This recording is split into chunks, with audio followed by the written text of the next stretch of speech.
Now I'm reading regarding the sixth dimension something. ఆరవ పరిమాణం గురించి నేను ఇప్పుడు చదువుతున్నాను.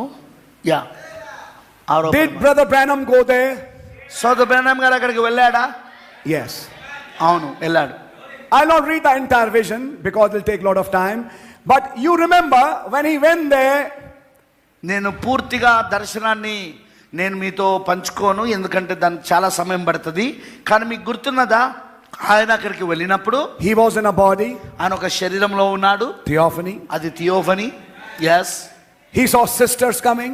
ఆయన సహోదరులు రావడం చూశాడు. Hugging him. ఆయన కౌగిలించుకోవడం. Ah, precious brother. ఓ ప్రశస్తమైన సోదరుడా. Some people today want to start that sixth dimension. కొంతమంది జనులు ఈ రోజున ఆ ఆరో పరిమాణంలో నిలబడాలనుకుంటారు. ఇక్కడ What did Branham say? సోబెనం గారు ఏం చెప్పారు? Should Christian men and women kiss each other? That's a question asked. Yes. సోదర్ బ్రహ్నం గారు ఒక ప్రశ్న అడిగారు. క్రైస్తవ స్త్రీ క్రైస్తవ పురుషుడు ఒకరినొకరు ముద్దు పెట్టుకోవచ్చా? No. లేదు. You only kiss one woman and that's your wife. నువ్వు ముద్దు పెట్టుకునే ఒకే ఒక స్త్రీ ఎవరంటే అది నీ భార్య. Because lips have glands. కారణం ఏంటంటే పెదవులకు గ్రంథులు ఉంటాయి. Did you see that? మీకు తెలుసు కదండి, మీరు చూడండి. What's happening in the modern day? Mountain. Modern day. Today's modern day. ఈ రోజు ఏం జరుగుతున్నది? ఈ రోజు ఈ నవీన దినములలో It's not hello sister. ఇప్పుడు హలో సిస్టర్ కాదు, Hello sister. Hello sister. And sister also says hello brother. ఇప్పుడు సహోదరి కూడా దగ్గరకు వచ్చి గట్టిగా కౌగిలించుకొని హలో బ్రదర్ అంటాంది. రాంగ్, తప్పు. In Serpent Seed, Brother Branham said, సర్పసంతానంలో బ్రహ్నం గారు చెప్పారు, when a man hugs his wife, exactly, ఒక పురుషుడు తన భార్యను కౌగిలించుకున్నప్పుడు it's a very sacred act. అది చాలా పవిత్రమైన కార్యము. That's why marriage is honorable in all. అందుకే అన్ని విషయములలో వివాహము ఘనమైనది. When a man hugs his wife, ఎప్పుడైతే ఒక పురుషుడు తన భార్యను హత్తుకుంటాడో, that wife makes an imprint on his bosom. That's right. ఆ స్త్రీ, ఆ భార్య ఆయన యొక్క రొమ్ము పైన ఒక ముద్ర పడుతున్నది. ఆమె ముద్ర వేయబడుతుంది అక్కడ. No other woman can fit that print. Yes. ఇక వేరే ఏ స్త్రీ కూడా ఆ ముద్రకు సరిపోదు. ఆమె ముద్ర పడింది కదా ఆ పురుషుని రొమ్ము పైన, ఇక వేరే ఏ స్త్రీ యొక్క ముద్ర ఆ ముద్రకు సరిపోదు. But that serpent is still working. కానీ ఆ సర్పం ఇంకా పనిచేస్తూనే ఉన్నాడు. Yes brother. Be careful sisters. జాగ్రత్త సహోదరిలారా. Be careful brothers. సహోదరులు జాగ్రత్త. Devil is moving like a roaring lion. Yes. దయ్యము గర్జించు సింహం వలె తిరుగులాడుచున్నాడు. Till we are in these bodies, ఇక్కడ మనం ఈ శరీరంలో ఉన్నంతసేపు we need to have caution. మనకు హెచ్చరిక ఉండాల్సిన అవసరం ఉంది. I think you're understanding it. మీకు అర్థమవుతున్నదా? Somebody said, but Brother Branham was meeting sisters. You see, when we are in Christ, we should meet like that. ఓ వ్యక్తి కొంతమంది చెప్పారు, ఏమనంటే బ్రహ్నం గారు ఆ సహోదరులను కలుసుకుంటున్నాడు, వాళ్ళని కౌగిలించుకుంటున్నాడు. మనం కూడా ఇప్పుడు క్రీస్తులో ఉన్నాం కదా, ఆ విధంగా మనం కూడా సహోదరులతో చేయాలా? No. లేదు. You're still in this body. అది brother, You're still in this body. నువ్వు ఇంకా ఈ శరీరంలో ఉన్నావు. You still have those glands. ఇంకా నీకు ఆ గ్రంథులు ఉన్నాయి.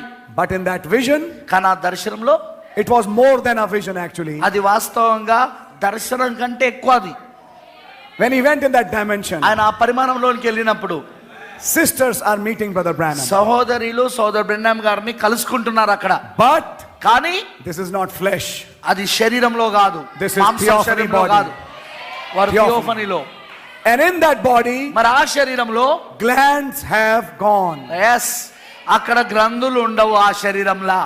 Those feelings are gone. ఆ యొక్క అనుభూతులు తప్పై ఉన్నవి అక్కడ. Then Brother Branham said, తర్వాత బ్రహ్నం గారు చెప్పారు, there will come a time, ఒక సమయము రాబోతున్నది, when there will be no more sex. అక్కడ ఎలాంటి లైంగిక సంపర్కము ఉండదు. Sex means that act. అదే అక్కడ సెక్స్ అంటే అర్థము లైంగిక సంపర్కము.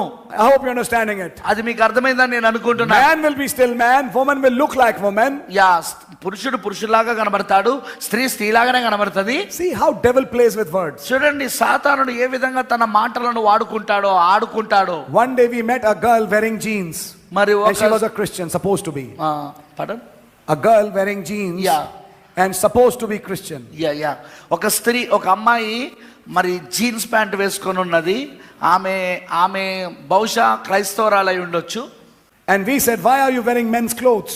మరి వీళ్ళు చెప్పారు, ఎందుకు నువ్వు పురుషుని యొక్క దుస్తులు వేసుకుంటున్నావు? You don't even know scriptures? నీకు లేఖనాలు కూడా తెలియదా?